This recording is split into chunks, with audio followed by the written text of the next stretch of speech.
demonstrate about the edging machine operations.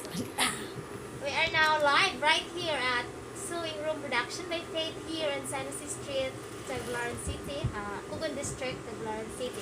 I have with me together today are Fatima and Ate Sally. So, this is how an edging machine looks like. It is a 4 threads. 4 threads. Kaya upat man eh. Pero actually, we're now using only 3 threads. Oh, as you can see, there are only 3 white threads.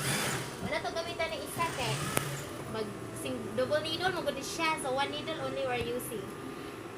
So, there are 2 pedals. The very important part, the left and the right pedal. Now, the left pedal, this is used to lift this presser foot.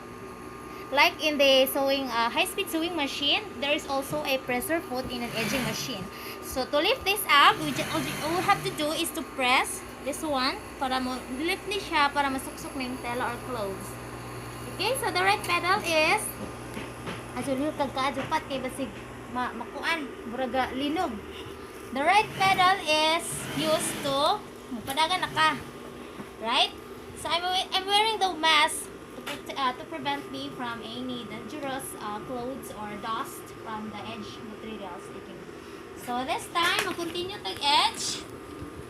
So I will be using the right pedal to continue edging this jogging pants. Okay, so take a look. I will not continue. The sounds really is just like this. Do not be panicked because this is a normal sound of an edging machine. You seem to be sewing, mura og kuan ba? Mura og kanang, or you seem to be cutting a lumber, mura kag nagabas. Ayo naman katinga oh.